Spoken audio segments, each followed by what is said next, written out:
Hello students, today we are going to talk about improvement in the technology for using conventional sources of energy. So basically to use the conventional source of energy we need to improve the technology. So how we can do that? So first of all let's we talk about the biomass. So we mentioned earlier that wood has been used as a fuel for a long time in ancient time where the gas facilities is not available at that time. If we can ensure that enough trees are planted, a continuous supply of firewood can be assured. You must also be familiar with the use of cow dung cakes as a fuel, right? So in ancient time, basically we are use wood for getting heat energy as a fuel, as well as we are using the cow dung as a fuel in ancient time, and we can get wood continuously if we are going to planted more and more trees. Given the large livestock population in India, this can be assure us a steady source of fuel.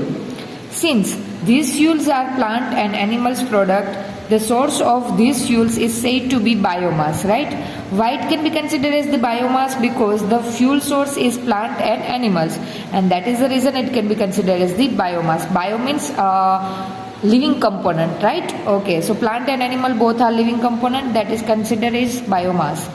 These fuels, however, do not produce much heat on burning, and lot of smoke is given out when they are burnt. So as we all know that when we are going to burn wood or do the combustion of any wood or cow dung, then what we will see that lots of amount of smoke will going to be produced, because it does not showing the complete combustion, and because of that reason the heat energy is very less and the smoke will be very more in more amount, right? Therefore technological inputs to improve the efficiency of these fuels are necessary. When wood is burnt in a limited supply of oxygen, water and volatile materials present in it get removed and charcoal is left behind as the residue. So when you are going to burn the wood, what exactly happen? Because wood having a certain volatile materials and water as a water vapor, right? So when you are going to burn it, it will going to be removed and left residue will be of the charcoal. Charcoal burns without flames, is comparatively smokeless and has higher heat generation efficiency. So if you are directly use charcoal, in Gujarati we are calling it kolsa, right? So if you are going to use that for the burning purpose or to get the heat energy, then you will observe that charcoal is burning without the flame, and the heat energy will be more as compared to the burning of wood. Similarly, cow dung various plant materials like the residue after harvesting the crops, vegetable waste and sewage are decomposed in the absence of oxygen to give biogas, right? So you all have gone through the biogas in a lower standard also, that biogas can be produced from the dead vegetations and the sewage material, right? Like we can have the crop harvesting residues, then vegetable waste, then sewage. They all are going to be decomposed in absence of oxygen. That is considered as the anaerobic decomposition, and it will lead to give us biogas. Since the starting material is mainly cow dung, it is popularly known as gobar gas also. Biogas is produced in a plant. We have given the figure of the biogas plant. So here we can go through this figure to understand the biogas plant, or which we can also call the gobar gas plant, because mainly the material which is used in this, that is the cow dung. So basically this kind of plant will be there. Underground pit has been dug. Here there is an inlet and here there will be the outlet, right? So slurry of the cow dung, sewage material, dead vegetations, etc. will be poured from this portion. It will goes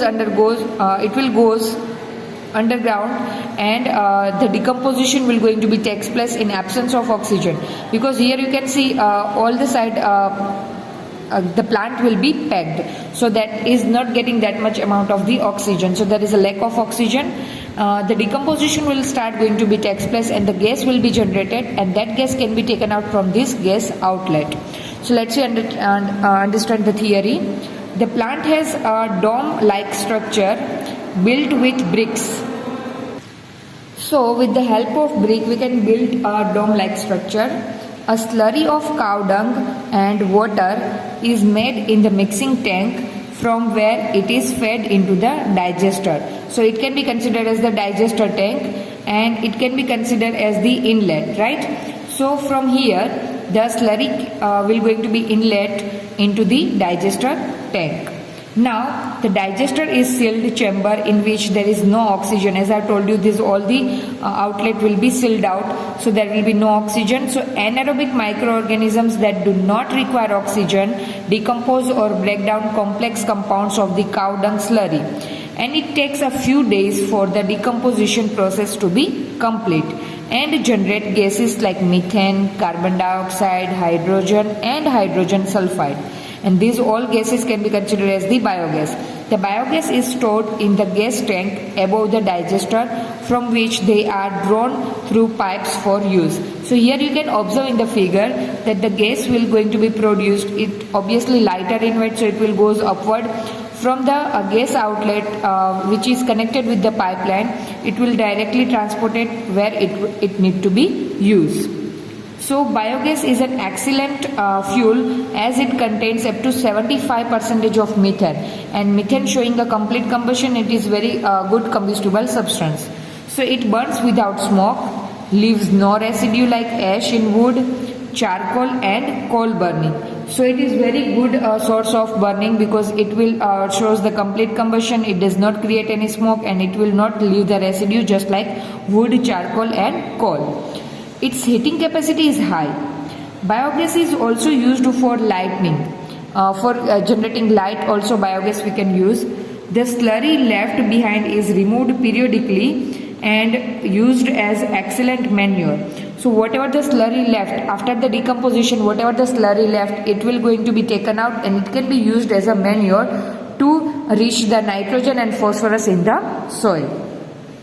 The large-scale utilization of bio-waste and sewage material provide a safe and efficient method of waste disposal besides supplying energy and manure, right? So basically if you are going to see the advantages of biogas, then one advantage that we can dispose the waste material, as well as from the disposed waste material we can also get the fuel. So the and also the leftover slurry can also be used as a manure to replenish the soil. So these all are the advantages of the biomass.